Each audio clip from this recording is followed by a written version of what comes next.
Bonjour, dans cette vidéo, nous allons factoriser par double mise en évidence. Premièrement, pour pouvoir effectuer ce type de factorisation, on a besoin d'avoir 4 termes. Voici la démarche. Regroupe 2 par 2 les termes qui ont un facteur commun, mets en évidence le facteur commun de chaque groupe, tu devrais obtenir le même facteur entre les parenthèses. Et puis finalement, effectue une simple mise en évidence. Pèse sur pause maintenant pour prendre les notes quelques minutes. Passons maintenant aux exemples. Commençons avec un premier exemple. Le polynôme suivant contient 4 termes. Il peut donc être factorisé par double mise en évidence. Première étape, regroupe 2 par 2 les termes qui ont un facteur commun. On va regrouper les 2 premiers termes ensemble et les 2 derniers. Deuxième étape, mets en évidence le facteur commun de chaque groupe. Tu obtiendras le même facteur entre les parenthèses.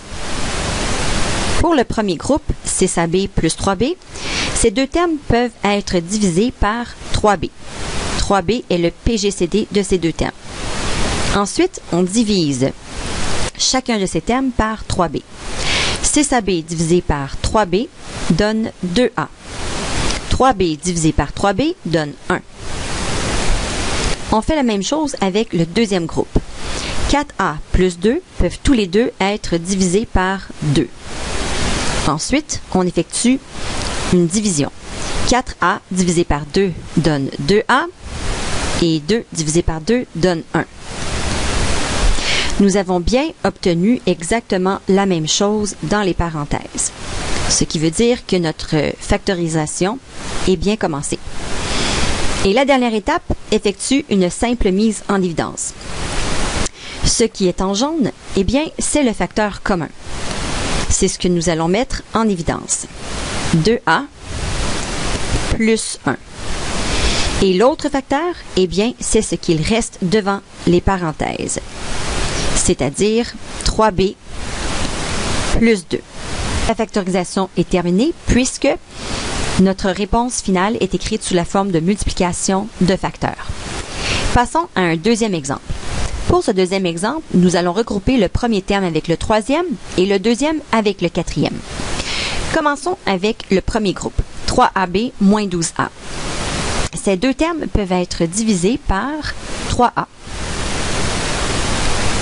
On divise maintenant ces 2 termes par 3A. 3AB divisé par 3A donne B. Et moins 12A divisé par 3A donne moins 4. Le deuxième groupe, 2B moins 8, ces 2 termes peuvent être tous les deux divisés par 2. Ensuite, on divise chaque terme par 2. 2B divisé par 2 donne B. Et moins 8 divisé par 2 donne moins 4.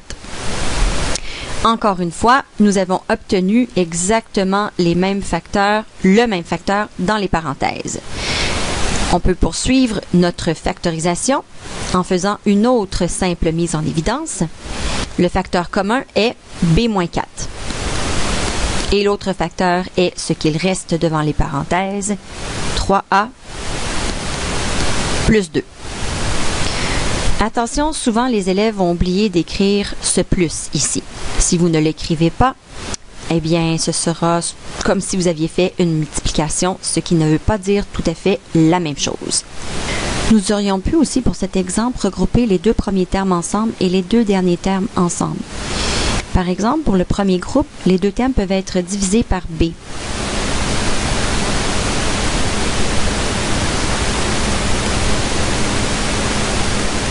Si on divise par B, on obtient 3A plus 2. Dans le deuxième groupe, moins 12A, moins 8, si on met en évidence 4, ça ne fonctionnera pas, puisque moins 12A plus A donne moins 3A et moins 8 divisé par 4 donne moins 2. On n'obtient pas la même chose dans les 2 parenthèses. 3A moins 2 est l'opposé de 3A plus 2. Si cela vous arrive, eh bien, vous n'avez qu'à changer le signe de ce que vous avez mis en évidence. Au lieu de mettre 4 en évidence, vous allez mettre moins 4 en évidence.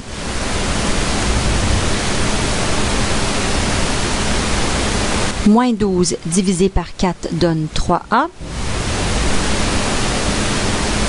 Et moins 8 divisé par moins 4 donne 2.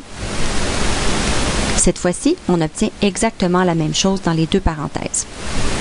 On poursuit la factorisation. Le facteur commun est 3a plus 2. Et l'autre facteur, eh bien, c'est ce qu'il reste devant les parenthèses, c'est-à-dire b moins 4. Ce que l'on obtient est exactement la même chose que tout à l'heure, c'est juste que les termes, les facteurs sont inversés. Ce n'est pas grave lequel des deux facteurs on écrira en premier, b moins 4 ou 3a plus 2, puisque c'est une multiplication et que la multiplication est commutative. Essayez de faire le prochain exemple seul en regroupant le premier terme avec le troisième et le deuxième avec le quatrième. Voilà la solution. Passez maintenant au dernier exemple et prenez quelques secondes pour tenter de le faire seul.